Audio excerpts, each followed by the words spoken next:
Et il se murmure même que certains policiers tirent profit des fruits pourris de la criminalité. À l'aube des années 70, Trois-Rivières est une ville corrompue.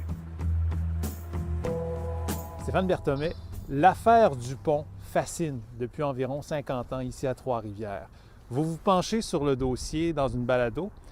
Qu'est-ce qui vous fascinait, vous, dans le dossier de l'affaire Dupont? Il y a plusieurs choses qui sont fascinantes dans cette affaire. D'abord, vous l'avez dit, la longévité du dossier.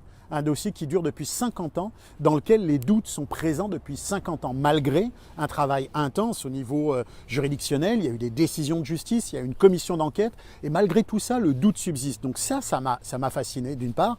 Et d'autre part, il y a un élément que j'ai trouvé absolument stupéfiant, que je ne connaissais pas du tout, et que peu de gens connaissent au fond, c'est la ville de Trois-Rivières dans les années 70, qui est pour moi un véritable personnage de la balado, une ville qui est rongée par le gangstérisme, la corruption, la prostitution, le jeu, et où on a identifié clairement la présence de la mafia, pas n'importe quelle mafia, la mafia new-yorkaise, le clan des Cotroni, donc des gens extrêmement sérieux en termes de criminalité.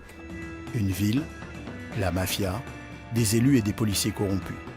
Un vrai film de bandits fait au Québec. Et comme dans les films noirs, il y a des mystères non résolus, des gens qui savent et qui se sont tus, des témoins qui ont tout oublié et des morts. La petite ville de Trois-Rivières, avec ses 50 000 habitants environ dans les années 70, a non seulement contribué à créer la première commission d'enquête publique sur la police, elle a connu la deuxième et qu'elle a vraisemblablement évolué dans un climat complètement gangréné par le crime.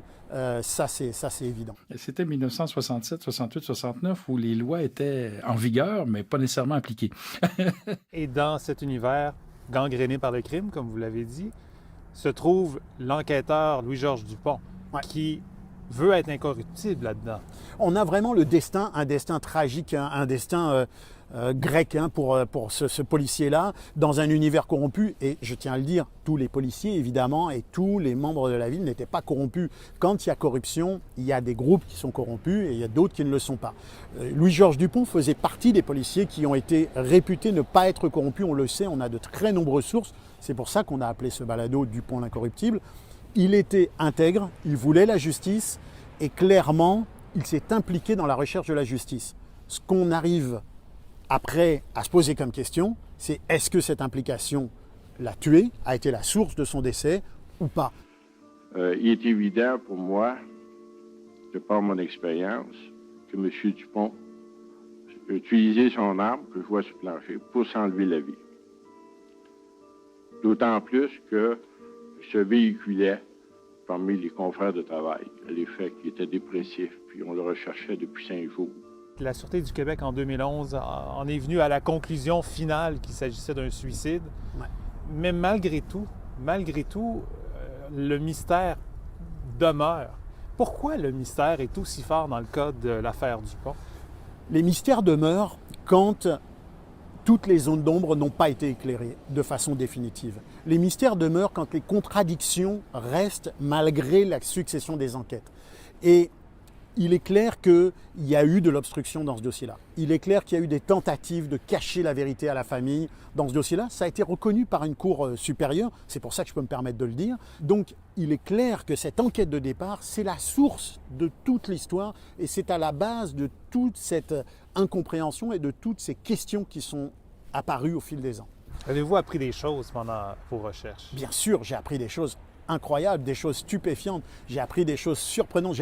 J'ai découvert de nouvelles contradictions dans le dossier qui n'étaient apparues jusqu'à présent clairement nulle part. On a trouvé des témoins qui viennent encore poser des nouvelles questions. Donc oui, on a étrangement presque autant de questions maintenant, si ce n'est plus, qu'on en avait au début de notre enquête, mais on a quand même quelques pistes de réponse très intéressantes. Selon les journaux de l'époque, tous les éléments sont réunis pour conclure au suicide. 3 jours plus tard, le 13 novembre, Louis-Georges Dupont est enterré en grande pompe. Tous les policiers de la municipalité assistent aux funérailles. Cette affaire-là n'est pas le résultat d'un simple suicide d'un policier sans aucune autre raison qu'un mal-vivre ou des dettes financières. Ça, c'est sûr, à mon avis. Il y a d'autres conclusions, il y a des circonstances qui doivent mener à d'autres conclusions. Votre balado disponible sur notre site Internet, dont l'adresse apparaît dans le bas de l'écran.